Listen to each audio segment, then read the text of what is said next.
जब सेवा से निवृत्त होकर हम एकांत में मंत्र जप कर रहे हैं तो ये चार बातें नहीं होनी चाहिए मंत्र जापक में या नाम जापक में। उस समय जिस समय हम बैठे हैं, पहला, नाम जप या मंत्र जप में जो ही हम माला प्रारंभ करते हैं तो सदगुरुदेव भगवान को प्रणाम करके मौन धारण करते हैं जब तक वो माला ना हो जाएगी।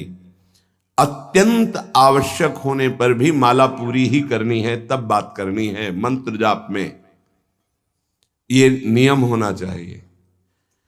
अगर ऐसा नहीं है तो फिर माला पुनः आपको प्रारंभ करनी पड़ेगी, उसे पूरा करने। बीच में रोक कर बात करके फिर आगे, ये नहीं चलेगा, ये दोष माना जाता है। माला पूरी होने तक वार्ता नहीं हो सकती। बोलना बीच में, पहला दोष। दूसरा, इधर उधर देख ऐसे माला जपने की, मेरुदंड सीधी, नासाग्र दृष्टि ऐसे।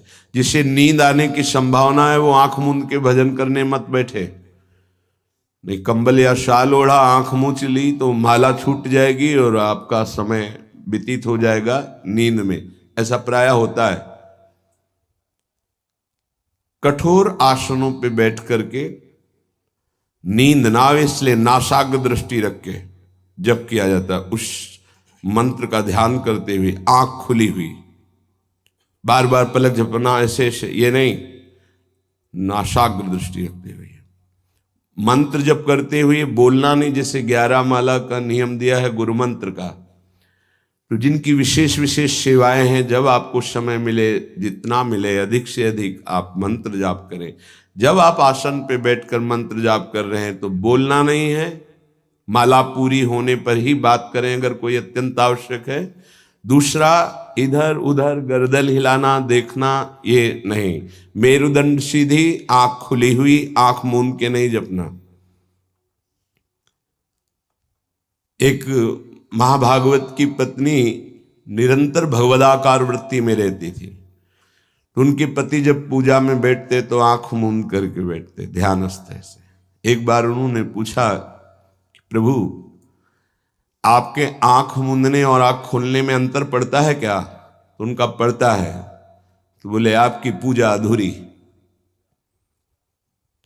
हम चाहे बाहरी दृष्टि में हो या आंतरिक दृष्टि में हो, एक ही चिंतन होना चाहिए। आंख खुली हो या आंख बंद, तभी सच्चा उपासक है। तीसरा, हिलना मंत्र जाप के समय। ये कीर्तन में हो सकता है, पद गायन में हो सकता है, लेकिन मंत्र जाप के समय हिलना नहीं, ये नहीं।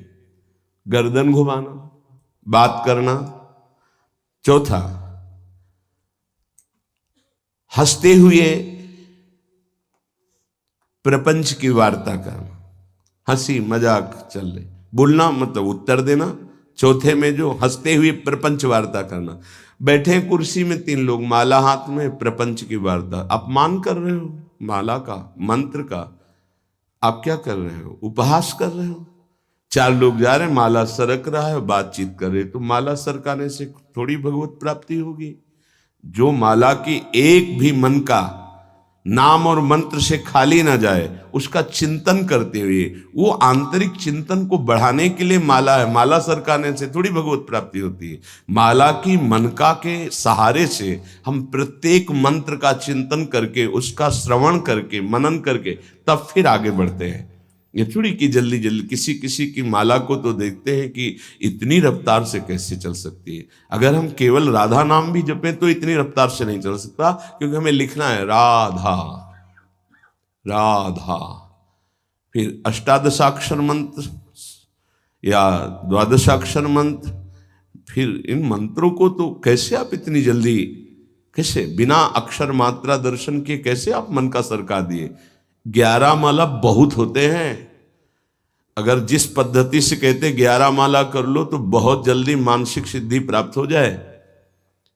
सामने मंत्र लिखा हुआ है, हर बार नवीन मंत्र की रचना कर रहे हैं। हर मन के पे, एक मन के पे पूरा मंत्र लिखा, फिर एक मन के पे पूरा मंत्र, फिर मन। देखो मन कहाँ भाग के जाएगा। मन निर्विषय हो जाएगा, सच्चिदानंद की तरफ दौड़ पड़ेगा मन। जब के समय किसी को उत्तर देना, इधर उधर देखना, शरीर को हिलाना, हंसते हुए हंसी मजाक वार्तालाप करना, 4 बातें जप में निषेध है।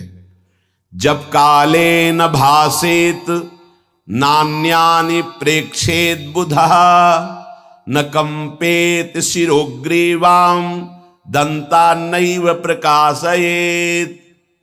4 बातें। ये हंसी मजाक, 2 साधक चल रहे रास्ते में, माला भी चल रहा, हंसी मजाक।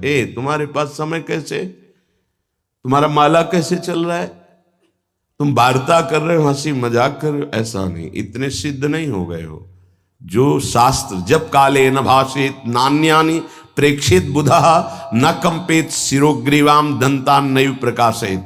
माला जपते समय ये ऐसे हिलना डुलना, शांत, हंसी मजाक, न दंतान नैव प्रकाशित, दांत नहीं दिखाई देने चाहिए। गुरुमंत्र के समय तो मुख से वायु भी नहीं निकलनी चाहिए, मुख से।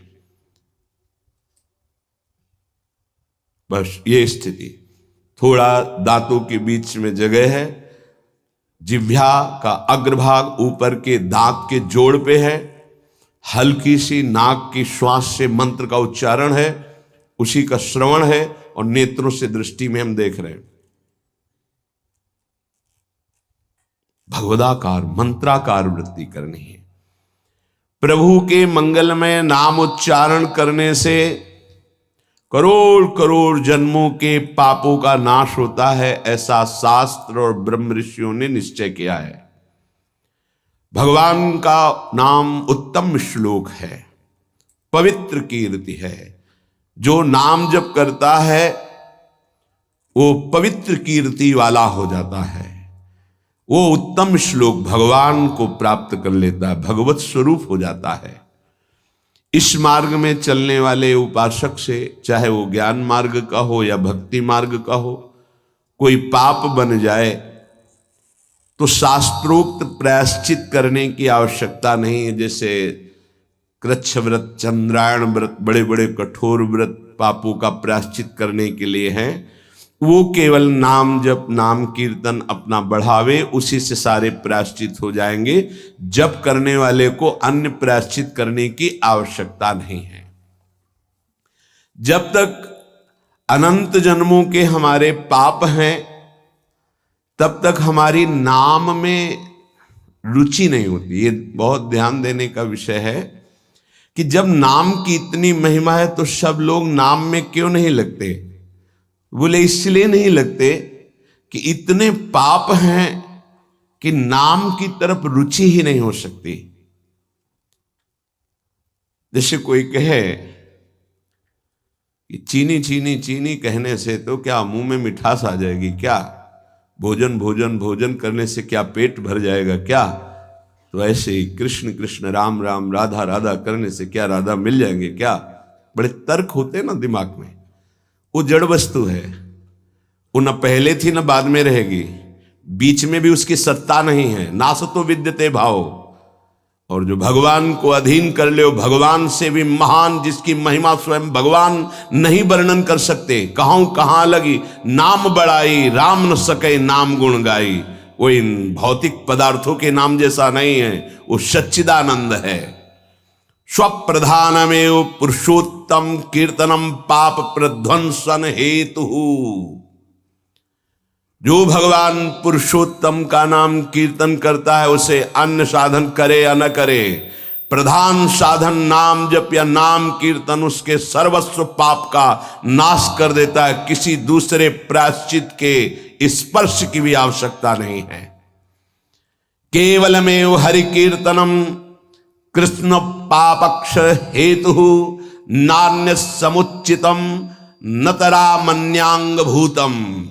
केवल नाम जप, नाम कीर्तन संपूर्ण पाप और पाप प्रवृत्ति को विध्वंस कर देता है। अन्य किसी साधन के अंगभूत की आवश्यकता नहीं है। हो रहा है अच्छा, नहीं हो रहा तो चिंता की बात नहीं है। संपूर्ण पाप और पाप प्रवृत्ति का नाश करने के लिए केवलमेव हरि कीर्तनम, केवल भगवन नाम कीर्तन, भगवन नाम जप। नरक हेतु संस्कार प्रायश्चित्त निर्वत्ते न सजाति योत्पादक भक्त्या पुनरुभव विधोपीति भक्तेरे वात्यंतिक शुद्ध हेतुत्वम न कर्मणाम। जैसे निश्चित हो चुका है